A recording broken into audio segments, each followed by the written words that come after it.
let's just admit to it. You brought up when we were talking beforehand about the timeline adjustment USCIS did on its website to so-called allegedly simplify the situation. You know, when the government says we're going to simplify something, you can expect it's going to get more complicated in reality. But can you talk about what that entails and what that's about?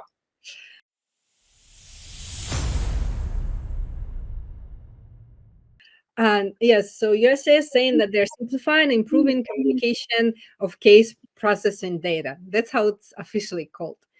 Okay, Sure. they just did this announcement like literally a couple of days ago, and they're saying that they want to improve the transparency, they want to improve the efficiency, they want to make it easier for people to understand what's going on, when can they make a case inquiry, when it's not the right time for that yet.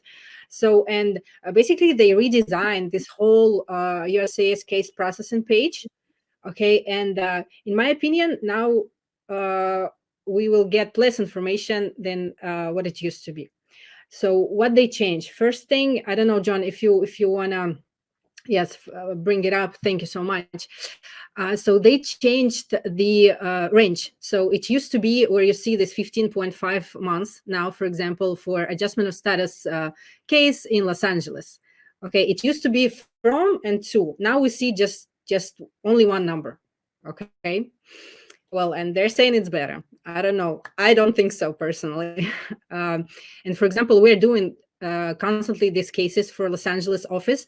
And John, how much time generally it's taken nowadays? Like 4 months, maybe something like that on average. And here it shows like 5.5 months, Yeah, which is base cases. This, uh, yeah, exactly. And we're getting done in like 3 to 4 months. It's incredible. So this doesn't make any sense. And then they added 80% of the cases. So that still leaves 20% of cases. That's tens of thousands of maybe let's say hundreds or thousands of cases that don't fall within this. So it doesn't really help you at all.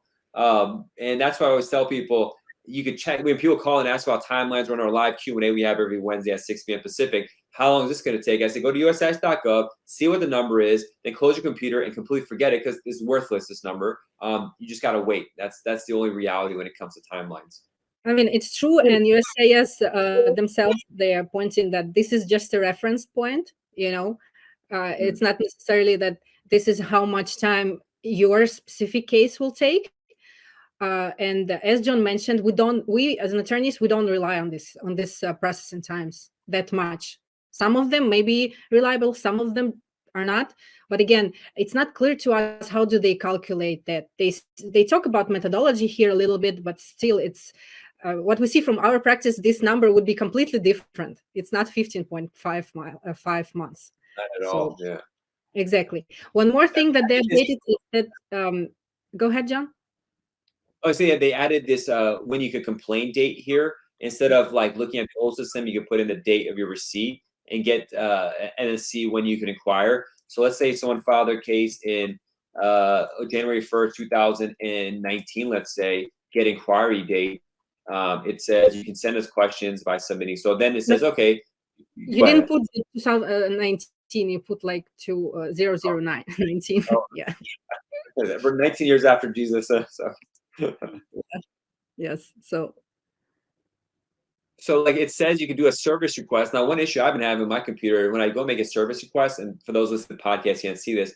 It goes to this page that says bad gateway doesn't work. I have to do a Google Chrome incognito mode to be able to do it. For some reason, my regular Chrome doesn't work, so that's just a practical thing.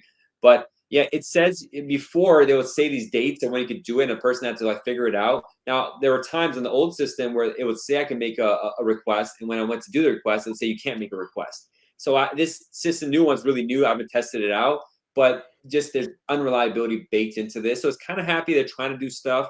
I mean, it shows goodwill to a certain extent, but practically speaking, this for immigration practitioners, this doesn't help at all. If anything, before we used to see all different categories in one sitting, we could see them all. Now we got to go one by one and press it. So it makes it less transparent because now you got to go one by one and search this and that. Before it was much easier to get what these times are.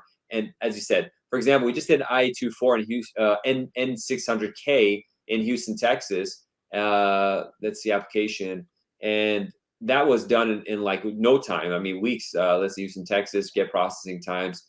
They're saying 8 months, and it's not true. It's got done within like 1-2 months. So they're just not reliable. So that's why, I mean, it's nice they did spend all this money to make this website, God bless them, but it's not something that helps in reality.